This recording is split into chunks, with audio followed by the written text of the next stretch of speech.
sosialisasi dan implementasi SOP penyelesaian sengketa kepada Panwaslu Distrik. Pertama, alasannya kenapa pesertanya Panwaslu Distrik ini, karena mereka mempunyai kewenangan juga dengan berdasarkan mandat dari Bawaslu Kabupaten, mereka dapat menyelesaikan sengketa proses di tingkat distrik.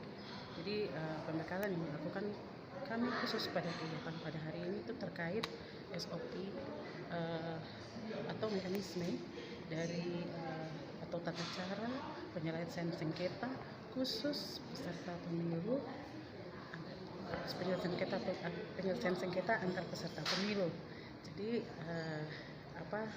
mereka harus memahami bagaimana proses secara mekanisme ya. Jadi tata caranya bagaimana mereka menerima laporan, hal-hal apa yang harus dipastikan di dalam penerimaan laporan, sehingga laporan-laporan itu betul terpenuhi secara formal dan material untuk bisa dapat proses penyelesaian sengketa, yang mana itu bisa dilakukan penyelesaian sengketa acara cepat. Itu bisa dilakukan paling 3 hari, paling lama dari satu hari 1 sampai 3 hari, karena mengingat sengketa cepat ini mereka bisa lakukan itu langsung di tempat kejadian perkara, di mana mereka bisa menyelesaikan masalah tersebut dengan berkoordinasi tentu dengan Bawaslu Kabupaten, dan mereka boleh lakukan itu dengan mandat yang diberikan oleh Bawaslu Kabupaten. Jadi mungkin itu fokus kami, dan kami harapkan ke depan dengan sosialisasi ini dan sebentar mereka akan masuk lagi dengan simulasi singkat terkait dengan penanganan permohonan terkait sengketa cepat ini nanti dalam pelaksanaannya dalam rangka menghadapi tahapan-tahapan ke depan yang kita harapkan supaya mereka bisa menimba bekal atau mendapat bekal dari sosialisasi pada hari ini, supaya mereka besok mampu bisa melaksanakan itu besok nanti di tingkat distrik.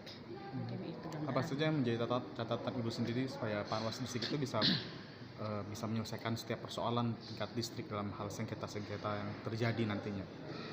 Kalau catatan kami, mereka ini tentu karena ini sosialisasi ini kan bagian daripada upaya peningkatan kapasitas SDM daripada mereka sendiri.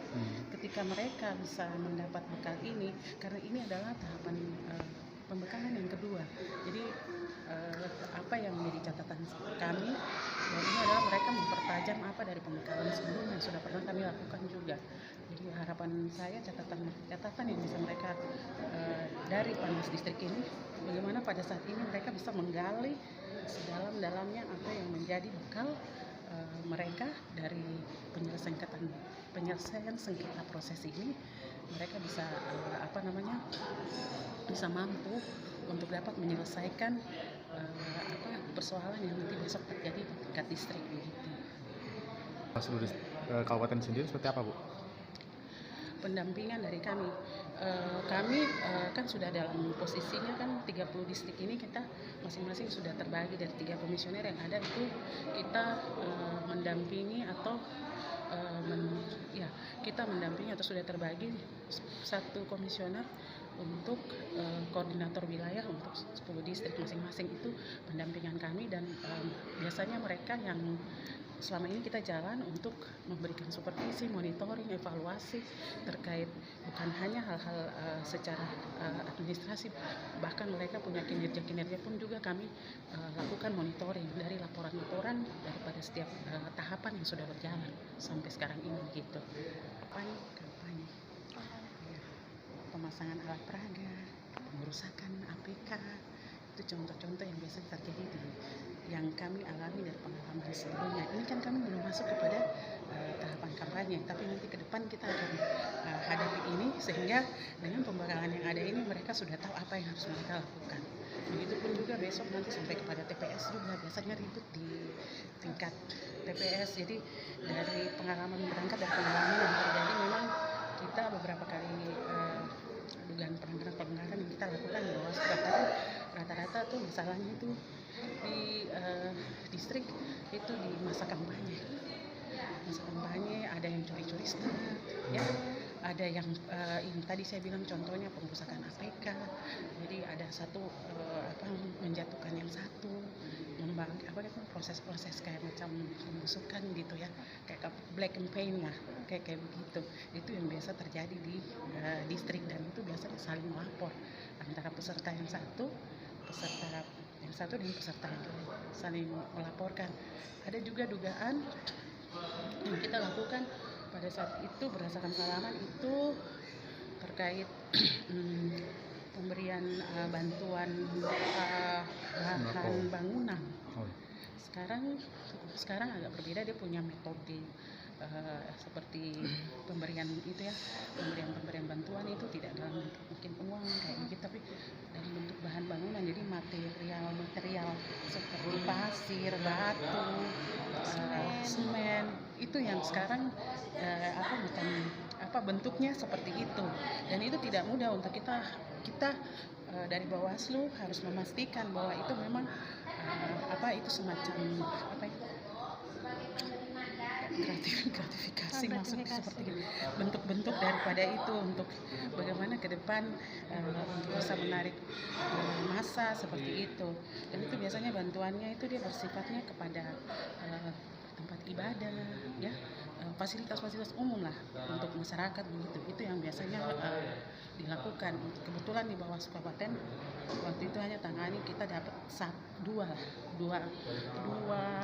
dugaan ke sana terkait pemberian bantuan. Mungkin itu contoh yang mungkin kita bisa saya bisa berikan ya, terkait nanti besok ke depan, Panwas ke depan, hal-hal yang contoh-contoh yang mereka bisa hadapi, contohnya seperti itu.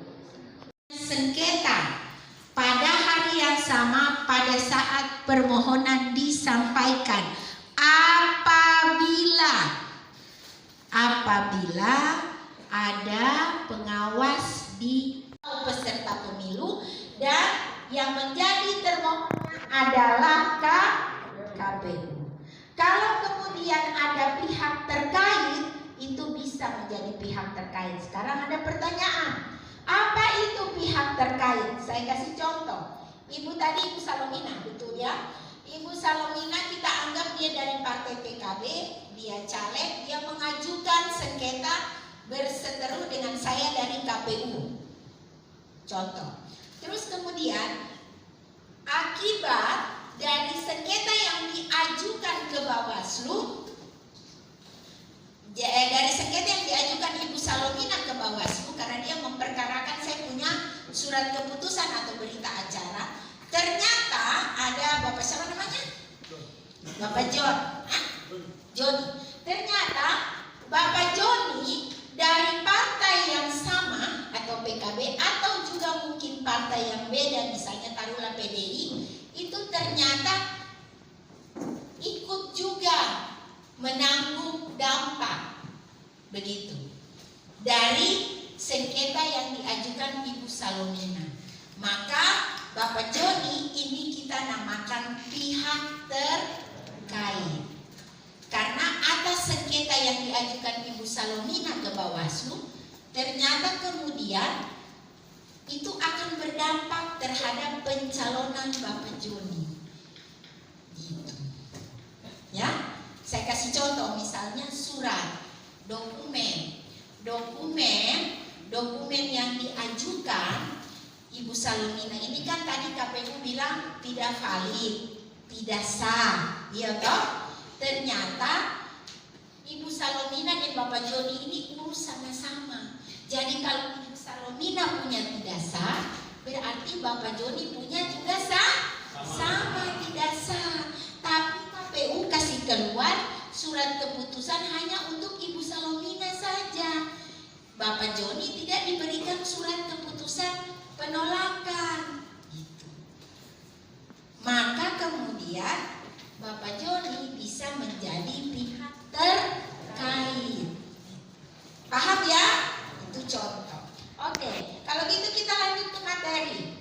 Proses itu ada di Undang-Undang Pemilu, Undang-Undang 7 2017. Nanti kalian baca sendiri pasalnya berapa, nanti kalian temukan sendiri, saya tidak hafal pasalnya. Kemudian ada Perbawaslu 9 2022. Perbawaslu 9 itu terkait dengan penyelesaian sengketa proses peserta pemilu dengan penyelenggara, peserta pemilu dengan peserta pemilu. Oke, lanjut. Ya. Kalau sengketa antar imbang, maka karena kondisi geografis seperti itu juga. Maka Panwas bilang, sabar Bapak, kami panggil dulu dari sana, karena dia punya rumah jauh, maka kita akan selesaikan besok, karena besok baru dia bisa tiba di sini. Ya, itu yang namanya kondisi tertentu karena letak geografisnya. Terus akses komunikasi yang sulit. Sudah dipanggil, toh pakai telepon, dia punya nomor telepon ada, tapi ternyata di daerah yang ditinggali sulit, tidak ada signal. Akhirnya kita orang punya PPL yang harus kita putus ke sana untuk panggil dia.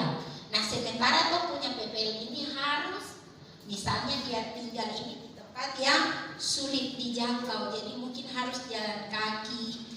Kan ada wilayah-wilayah kita itu yang tidak bisa tembus mobil, ya toh, harus jalan kaki. Nah itu ya.